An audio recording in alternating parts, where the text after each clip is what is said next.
Okay, shalom everyone.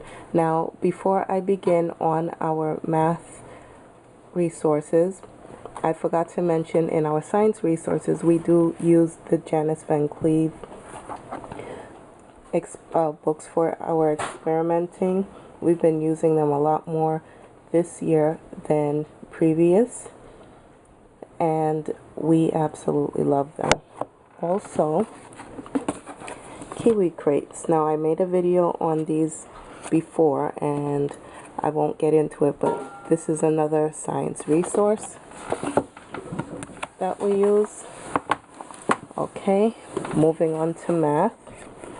We have pop and add to 20. So it's a little game that the kids play. So basically they pop the little bubble and it would show a number on each of them, and then you put the number of apples in each bucket and then write out the answer.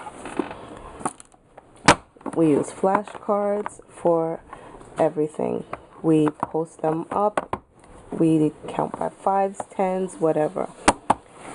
Always something that we keep handy.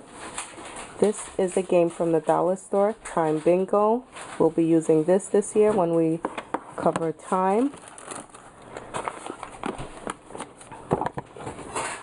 I got this book for about $3. Yeah, it was on clearance at Marshall's. So telling the time, so it just shows you different times. Also, we have Match It Mathematics. I had gotten this a couple years back for at TJ Maxx.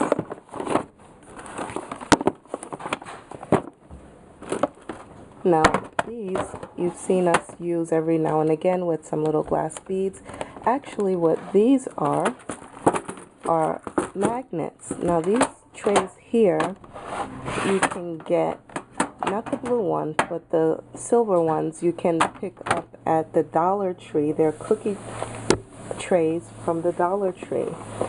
And we use them for a lot of our magnetic projects or activities. And what these little grids are kind of what I picked up from these activity bins that I got from Lakeshore Learning. Now, I had picked up one for matching up daily activities, and it was something like this, but it was in that grid form, and then they're magnets, and then you just pop out the magnets, and that is what we were left with. So I said, my goodness, it was in such great condition, I didn't want to throw them away, so we made use out of it. So we can do basic addition and subtraction with it by putting this colored stones in one color and then some in another, and do problem solving that way. I have the Solve and Match magnetic math fractions tin that I got from Lakeshore, and we also have one for time, and we have Fun with Money, got it from the thrift store. So it has a little change purse there, and it shows how and what you can buy with the amount of money that you have in your change purse, which I thought was great. Got this at a thrift store. This is a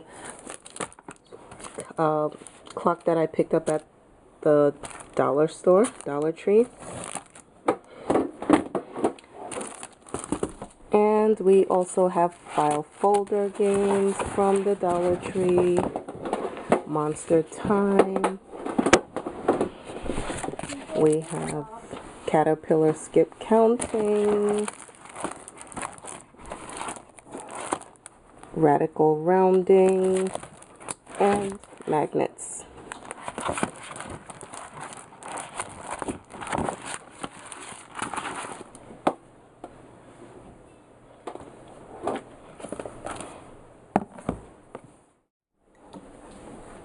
So we have the allowance game, which is a great game, not necessarily for a 4 and a 5-year-old, but for older kids. I would say from maybe about ages 7 or 8 and up. And it's great to teach them how to count money, just basic counting in $1 and $5 denominations, as well as coin counting. And it teaches them that they can spend wisely or lose all their money, or they can save, which is a great game. I recommend it. It is from Lakeshore Learning, and it's on sale now. Life of Fred. In addition to Matthew C., we also use Life of Fred, and we love it. The story is so cute, and we really enjoy reading this. Very, very cute, just so that you could see the inside of it. And I like it because it explains to you why like 3 plus 4 equals 7, or 2 plus 5 equals 7. So I love it. Let's find out about money. This is another money resource. It tells you how they make money. It shows you in detail how they make the money. So very interesting book. We have our Matthew C. manipulatives here. And finally, we have our Time and Money, which I got at the thrift store, so for a couple of cents. And it's a meaty book. So, like I said before, do not discredit the thrift stores or yard sales, or even ask around for people with growing children, that are trying to get rid of stuff. You never know. Anyway, stay tuned for our next